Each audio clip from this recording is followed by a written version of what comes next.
قادری صاحب کی تقریر اس کو سننے کے بعد اگر آپ نے عمل کر لیا تو پوری ذمہ داری کے ساتھ یہ بات کہی جا سکتی ہے کہ ظلم و تشدد سے زمین پاک کریں گے، ظالم کی حکومت کو ہم ہی خاک کریں گے۔ تم جنگ کے میدان میں تلوار چلاؤ، ہم جنگ کے میدان میں مسواک کریں گے۔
الحمدللہ رب العالمین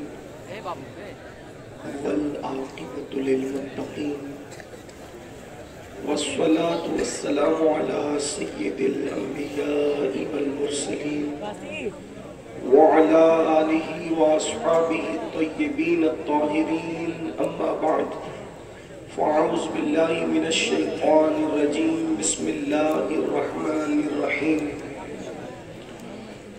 تلك الرسل فضلنا بعضهم على بعض منهم من كلم الله ورفع بعضهم درجات، صدق اللہ العظیم۔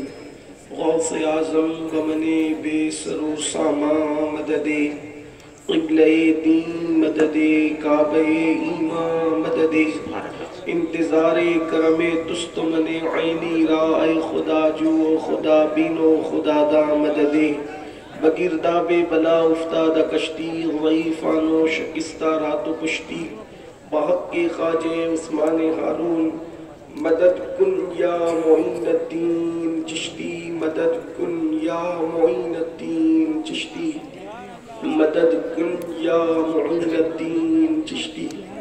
منبر پر رونق افروز ذوی الاحترام ذوی الاحتشام باصفا علماء کرام، حاضرین محفل، پردہ نشین ماں اور بہنوں، السلام علیکم ورحمۃ اللہ وبرکاتہ۔ انتہائی احترام و عقیدت کے ساتھ اپنے اور ساری کائنات کے مرکز عقیدت، انیس بے کساں چارہ ساز درد منداں، ہم غریبوں کے غم گسار، ہم فقیروں کی ثروت، شہر یار ارم، تاجدار حرم، نوبہار شفاعت، شب اسرا کے دولہا، نوشے بزم جنت، دانائے سبل، مولائے کل ختم الرسل، خسرو خوباں، سیاح لامکا، وجہ کن فکا، در اللہ المکنون، سر اللہ المخزون، عالم ما کانا وما یکون، آب و گل انبیاء، جان و دل اصفیاء، مطلع ہر سعادت، مقتع ہر سیادت، خلاصہ کائنات، فخر موجودات، حضور احمد مجتبی محمد مصطفیٰ، ارواحنا فدا صلی اللہ تعالی علیہ وآلہ وصحبہ وبارک وسلم کی بارگاہ بے کس پناہ میں جس طریقے سے پڑھاؤں، بلند آواز سے میرے ساتھ مل کر پڑھیں۔ الصلاة والسلام علیک یا رسول اللہ، علیک یا رسول اللہ، الصلاة والسلام علیک یا نبی اللہ، الصلاة والسلام علیک یا حبیب اللہ، وعلا آلک واصحابک یا نور اللہ، صلی اللہ تعالی علیہ وسلم۔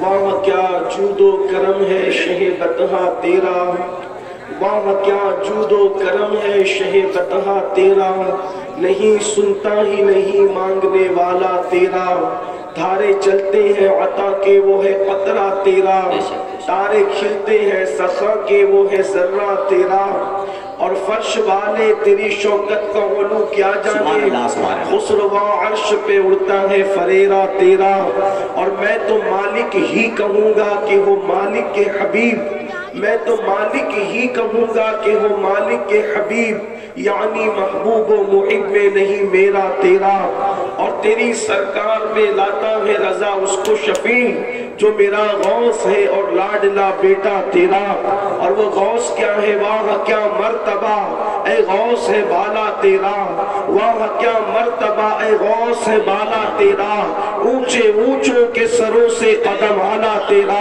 اونچے اونچوں کے سروں سے قدم آلا تیرا، اور سر بنا کیا کوئی جانے کہ ہے کیسا تیرا، اولیاء ملتے ہیں آنکھیں وہ ہے تلوہ تیرا، نبوی ذل علوی برج بطولی منزل، حسنی چاند حسینی ہے اجالا تیرا، نبوی مہ علوی فصل بطولی گلشن، حسنی پھول حسینی ہے مہکنا تیرا، اور کیوں نہ قاسم ہو کہ تو ابن ابو القاسم ہے، کیوں نہ قاسم ہو کہ تو ابن ابو القاسم ہے، کیوں نہ قادر ہو کہ مختار ہے بابا تیرا، کیوں نہ قادر ہو کہ مختار ہے بابا تیرا، اور شکر کے جوش میں جو ہے وہ تجھے کیا جانے، شکر کے جوش میں جو ہے وہ تجھے کیا جانے، خضر کے ہوش سے پوچھے کوئی رتبہ تیرا، ہوش سے پوچھے کوئی رتبہ تیرا، اور تو حسینی حسنی کیوں نہ محی الدین ہو، تو حسینی حسنی کیوں نہ محی الدین ہو، اے خضر مجمع بحرین ہے چشمہ تیرا، اور مصطفیٰ کے تنے بے سایہ کا سایہ دیکھا، مصطفیٰ کے تنے بے سایہ کا سایہ دیکھا، جس نے دیکھا میری جاں جلوے زیبا تیرا، جس نے دیکھا میری جاں جلوے زیبا تیرا۔ آج مبارک پور کی سرزمین پر جوار حضور حافظ ملت میں، دیار حضور حافظ ملت میں دو خاص عنوان پر ادارہ فدایانہ حضرت اویس قرنی کے احباب نے ایک محفل سجائی ہے جس کا عنوان ہے مصطفیٰ جان رحمت صلی اللہ علیہ وآلہ وسلم کی شان، اور دوسرا عنوان پیر پیران میر پیران شاہ جنا سیدنا شیخ عبد القادر جیلانی سرکار غوث پاک رضی اللہ تعالیٰ کی شان۔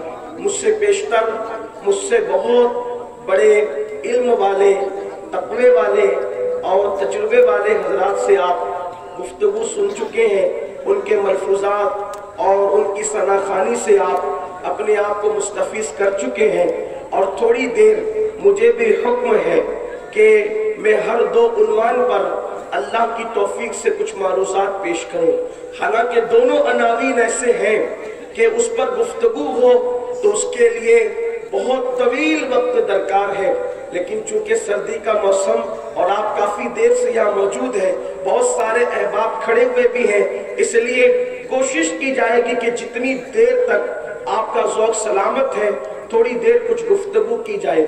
میں نے قرآن مقدس کی آیات سے ایک آیہ کریمہ کے کچھ حصے کی تلاوت کرنے کا شرف حاصل کیا ہے، جس میں اللہ تبارک و تعالیٰ نے انبیاء کرام کی شان کو بیان فرمایا۔ اللہ پاک ارشاد فرماتا ہے تِلْكَ الرُّسُلُ فَضَّلْنَا بَعْضَهُمْ عَلَى بَعْضٍ، کہ یہ وہ رسول ہیں جن میں ہم نے بعض کو بعض پر فضیلت عطا فرمائی ہے، اور پھر اشارہ کیا جاتا ہے مِنْهُمْ مَنْ كَلَّمَ اللَّهُ، اور بعض وہ ہیں ان میں سے کہ جن سے اللہ نے کلام فرمایا، اور پھر فرمایا جاتا ہے وَرَفَعَ بَعْضَهُمْ دَرَجَاتٍ، اور ان میں بعض وہ ہیں جن کو اللہ نے درجوں بلند کیا۔ اس کا مطلب یہ ہے کہ جن سے کلام کیا، یہ کوئی چھوٹا موٹا شرف نہیں ہے کہ اللہ کسی کو کلیم بنائے، کسی سے کلام کرے، بہت بڑی بات ہے کہ اللہ کسی کو شرف ہم کلامی عطا فرمائے، لیکن مفسرین فرماتے ہیں کہ جس سے اللہ نے کلام کیا، اشارہ حضرت موسیٰ علیہ السلام کی طرف ہے کہ اللہ نے اسے کلام فرمایا، یعنی یہ ہے کہ اگر کوئی بندہ حضرت سیدنا موسیٰ علیہ السلام کی شان بیان کرے تو یہ کہہ سکتا ہے کہ ان کی انتہائی شان یہ ہے کہ اللہ نے ان سے کلام فرمایا، یہ ان کی شان ہے، یعنی کہ متعین کر دیا، تعین کر دیا کہ اللہ نے ان سے کلام فرمایا۔ اس کے آگے اگر کوئی بڑھے گا تو وہ مبالغہ ہوگا، یعنی کہ کلام فرمایا اتنا کہو۔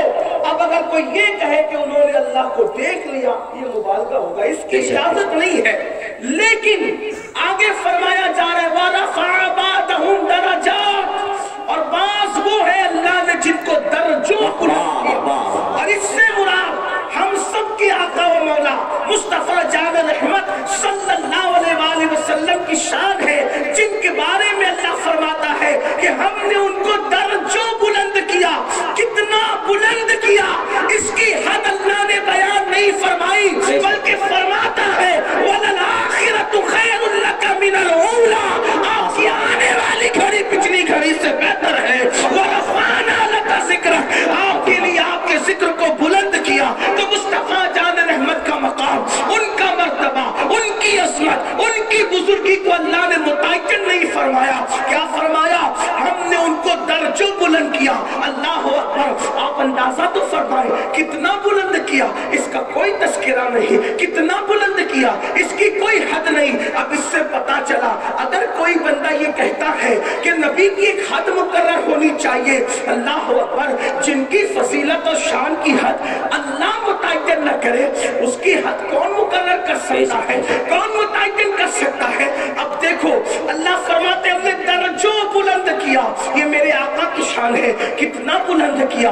اللہ اکبر، ان کا ذکر اذانوں میں سن رہے ہیں، کتنا بلند کیا۔ ان کا ذکر نماز میں موجود ہے، کتنا بلند کیا۔ ان کے ذکر سے قرآن مقدر کی سطر ان کے ذکر کے حوالے سے چمک رہی ہے۔ اندازہ تو فرمائے اللہ اکبر۔ اب میرے آقا علیہ الصلوۃ والتسلیم کے دیوانوں، یہاں پر ایک بات اور بھی ساتھ میں لیتے ہیں۔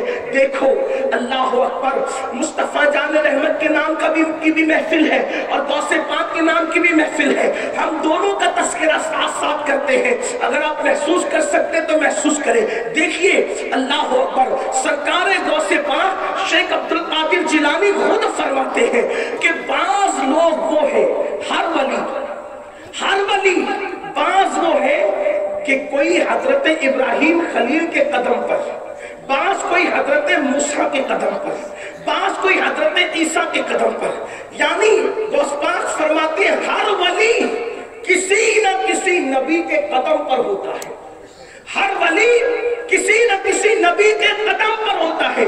قدم پر ہونے کا کیا مطلب؟ جس کو ولایت ابراہیمی دی گئی، یعنی جس نے ابراہیم علیہ السلام کے قدم پر ولی ہوا، تو ابراہیم علیہ السلام کی زندگی کا عکس جمیل اس ولی کی زندگی میں آپ کو نظر آئے گا۔ اسی طرح اگر کسی کی ولایت موسوی ہے تو موسیٰ علیہ السلام کی زندگی کی جھلکیاں، ان کا عکس پاک اس کی زندگی میں نظر آئے گا کہ جس کو اللہ نے ولایت موسوی عطا فرمائی۔ اب غوث پاک فرماتے ہیں کوئی کسی نبی کے قدم پر، کوئی کسی نبی کے قدم پر، فرمایا عبد القادر جیلانی اپنے جد کریم محمد رسول اللہ کے قدم پر ہے۔ زندہ باد زندہ باد۔ اور میں جہاں جہاں مصطفیٰ جان رحمت نے قدم رکھا، جہاں جہاں مصطفیٰ جان رحمت نے قدم رکھا، وہاں وہاں عبد القادر جیلانی نے قدم رکھا۔ بس ایک مقام ایسا ہے کہ جہاں نبی نے قدم رکھا اور عبد القادر نے قدم نہیں رکھا، وہ جگہ نبوت کی جگہ ہے، وہاں عبد القادر کا قدم نہیں ہے۔ اللہ اکبر فرماتے ہیں جب میں نے سفر کیا اللہ رب العزت کی طرف تو میرا ہم سفر کوئی نہ بن سکا سوائے محمد الرسول اللہ کے۔ اب دونوں باتیں ساتھ ساتھ چلے گی، گویا کہ اب مصطفیٰ جان رحمت کے جلووں کو دیکھنا ہے تو شیخ عبد القادر جیلانی کی زندگی کو دیکھیں۔ اسی کو تو میرے امام کہتے ہیں مصطفیٰ کے تنے بے سایہ کا سایہ دیکھا، مصطفیٰ کے تنے بے سایہ کا سایہ دیکھا، جس نے دیکھا میری جاں جلوے زیبا تیرا۔ اب آپ دیکھیں غوث پاک کو اپنے نانا، اپنے جد کریم مصطفیٰ جان